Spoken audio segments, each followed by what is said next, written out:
Hi, I am Laura, your certified spiritual coach from Invictus Villa Taurus, and today I want to start a new series for astrology and the signs.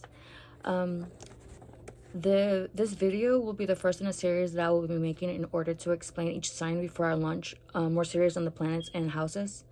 As I will be delving into something that is becoming a lot more common now.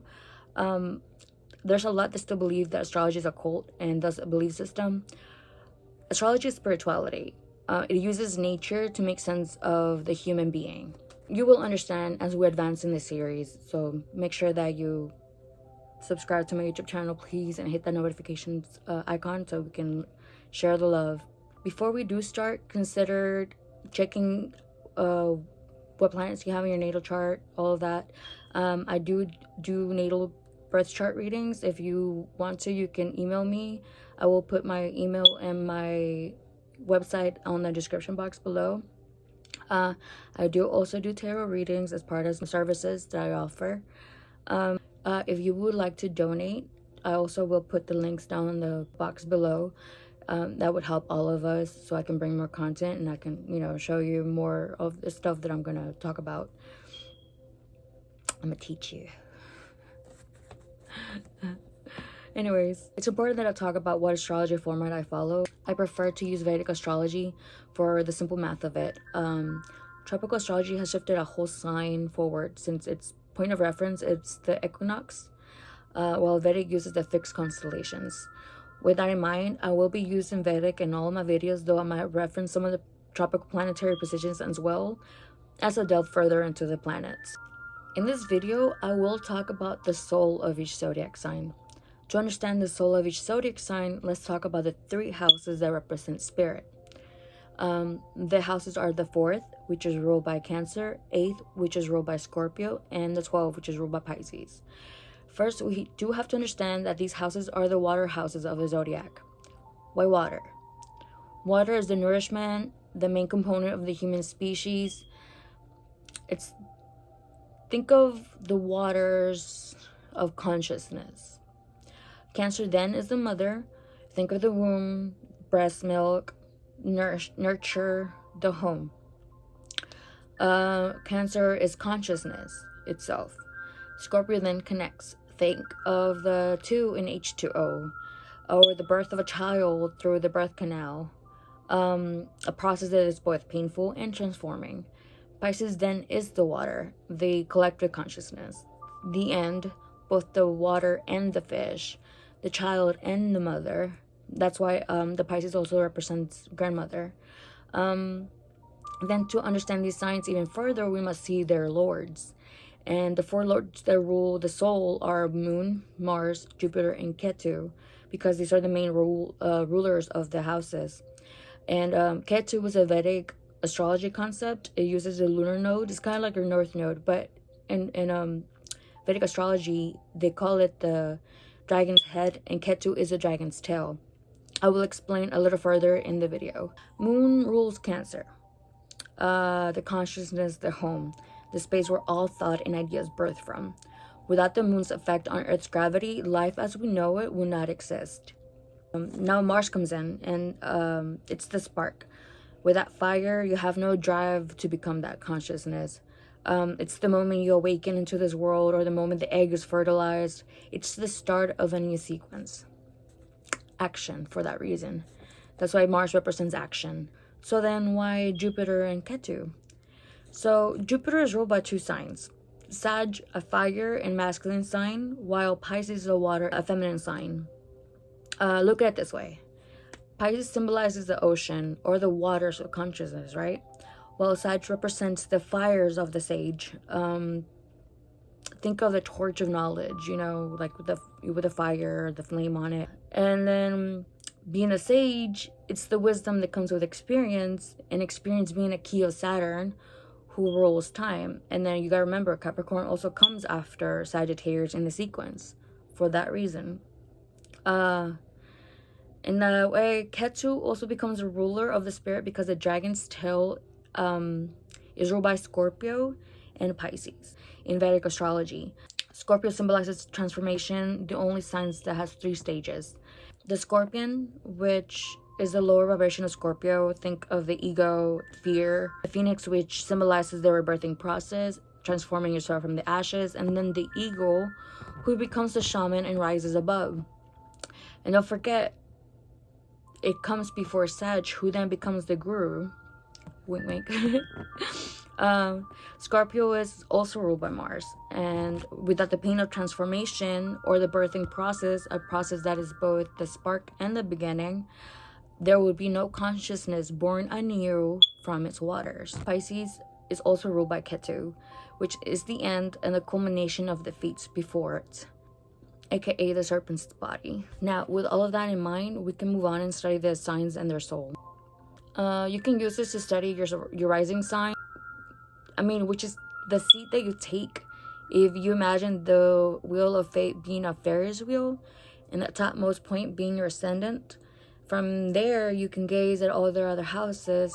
But yet, you can also use this as your moon sign, but this takes on a more internalized approach, as your moon sign is your consciousness. Okay, so Aries. Let's talk about Aries. So Aries has 4th house Cancer, 8th house Scorpio, and 12th house Pisces. That means that their soul is that of a Pisces. It's a water sign. You have to remember that before Aries, you do have Pisces. And even though Pisces might be the last house, it is also the end, but the beginning, because then you have Aries. So it's a circle. Remember, that's a wheel. So these people, Aries rising or Aries moon, they tend to be in their families. They tend to be fixed in their belief systems. They like to uncover things. You know, their soul is someone who thirsts to live in order to uncover the next big event, the next moment, you know. And then you get Pisces in the 12th house, and you'll remember Ketu and is ruled by Ketu and Jupiter, and this means that in their soul they're someone who tries to understand the life they're experiencing, someone who takes action, because, you know, Aries sits in the rising sign, is someone who takes action based on what they're perceiving. That's why, especially with Scorpio being in 8th house, that means that, and Scorpio being a fixed sign, they inherently try to uncover everything. They're very honest and open for that reason. Though it's almost like they don't have any time to be feeling their feelings. They rather just move on to the next thing, you know? So they don't tend to care enough, I guess, for people who are dishonest or people who don't value them. Okay, and then Taurus, right? You get Leo in the 4th house, 8th house Sag, and Aries in the 12th house. So these people take great pride in their home life. They might be a little extravagant in their home. Sag in the 8th house means that they have a firm belief system. They become the leaders in terms of 8th house matters, which are things like shared resources. So they take the lead in that. Sag is a mutable sign. In the 8th house, Sag is all about moving to make changes. And Aries being in the 12th house means that they're independent of what other people think or the collective. And that's why they might come off as stubborn. It's just that they have their own ingrained belief system already based on what they've experienced, you know? So then Gemini, you have 4th house Virgo, 8th house Capricorn, and 12th house Taurus. So Gemini is a earth soul. What this means is that before Gemini, you do have Taurus, and that's why these people, like in the home life, they tend to like to decorate, you know. They like to create crafts at home. Capricorn ruling the 8th house means they can be really good with other people's money. They have a grounded way of seeking the truth. Especially because Taurus in the 12th house means that they inherently don't want to move. Gemini rising means they've placed in the position where they have to learn to be mutable. You see what I'm saying? Because their soul is like, no, I don't want to move. I want to stay here and grow. But Gemini is all about learning, finding new experiences. Gemini is all about living to learn, the curious mind.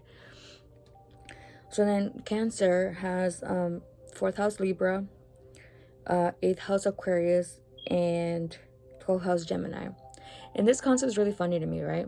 Because Cancer, being a water sign, has the spirit of a air sign. And that's because the Gemini comes before Cancer. You gotta remember, Gemini is all about the curious mind, air quality, right? So then 4th house Libra, it's all about like beautifying the home, that's why Cancer rules the home and all that. Aquarius ruling the 8th house. This is why these people love people who are different, who are eccentric. And then Cancer being its 1st house, it means that these people learn to nurture people who are underdogs, the underprivileged, they learn to value people who keep the peace. And then you have Gemini in the 12th house. That's what I'm saying. They have the spirit of a Gemini. So this means that these people are inherently someone who likes to seek the truth, people who are curious minded, they value progressive people. And then with Aquarius in the 8th house, this means that these people tend to be a little bit rebellious. I'm not talking about Cancer sun here, obviously. I'm talking about Cancer rising, because you're not just the Cancer rising. You see what I'm saying? You're not just your rising sign. You're the whole chart, So you can't sit here and be like, oh, I'm a Cancer, but that doesn't resonate with me. Obviously, you have to take a look at everything else. For example, you might have some planets in the 8th house, and, then it's completely different. Okay, and then Leo has 4th house Scorpio, 8th house Pisces, and 12th house Cancer. So the spirit of Leo is very water-based. And this one's also very interesting to me because, see, Cancer and Leo are ruled by 2 luminaries. These become the pair. You have the Leo, which is a masculine sign, and Cancer, which is a feminine side. And so Leo ends up with water houses. So there's a reason why the heart rules Leo. Leos care. They love to nurture their home. Like, their feelings are very deep, very dramatic for that reason.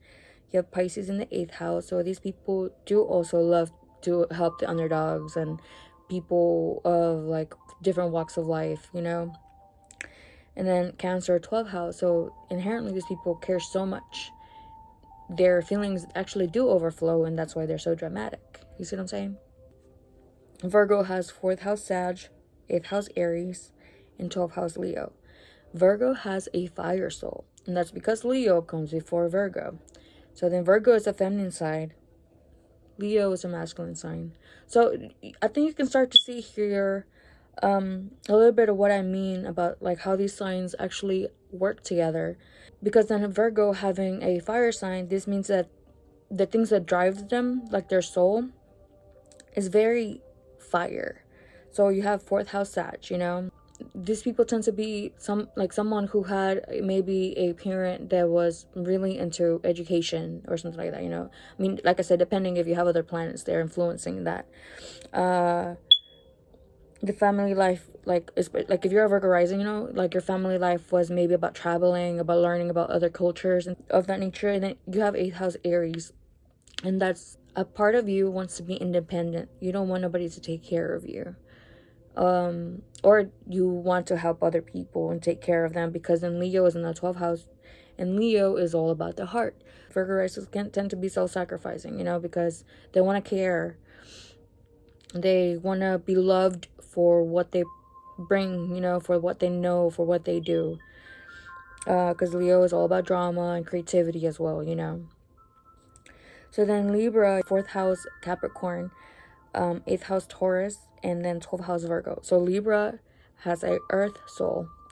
That's because Virgo comes before it, and Virgo is a feminine sign, and Libra is a masculine sign. So Libra has a Capricorn in their 4th house. So these people had to focus a lot on their public image, especially in the home. Taurus in the 8th house, they want to build value with other people's resources. You gotta remember Libra's the scale, so I have to find the balance. With Libra, the transformation happens in the things that you value, be it money, art, beauty, things of that nature. And then 12th house Virgo.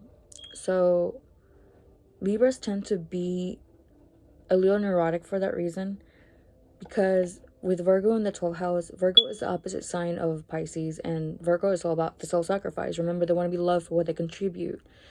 When you have 12th house Virgo, they want to be known for their own strength. They want to be appreciated.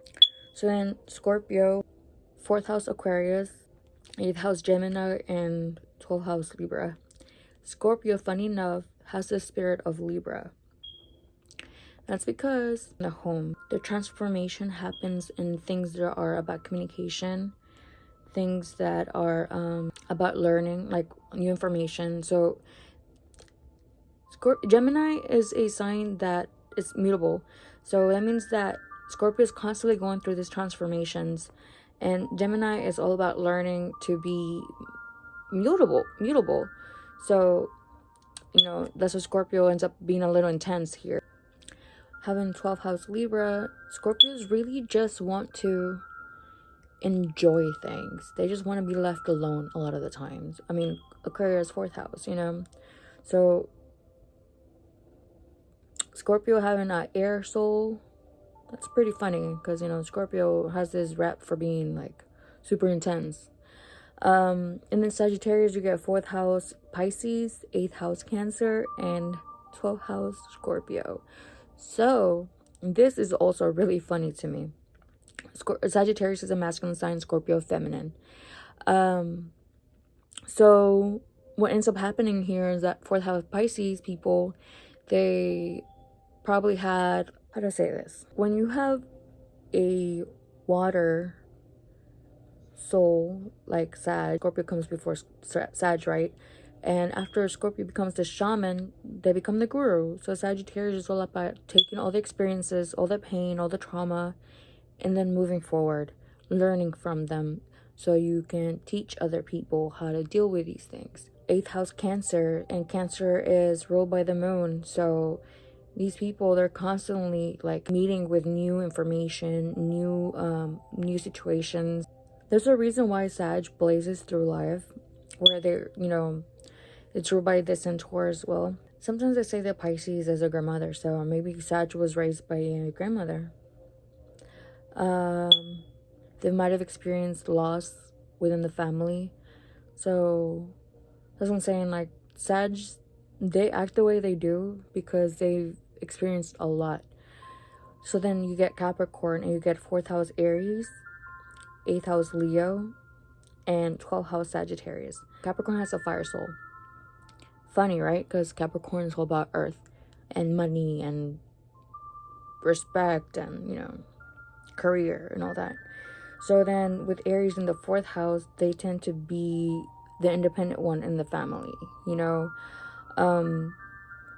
8th house Leo, they tend to be prideful. Their exchanges with the world is kind of like pride based, but they love. So remember, Leo's ruled by the heart, so they do a lot of what they do because they love or they care, and then you have 12th house Sag. So inherently, these people, they just want to travel, they just want to have fun. So work hard, play hard. That's Capricorn's motto.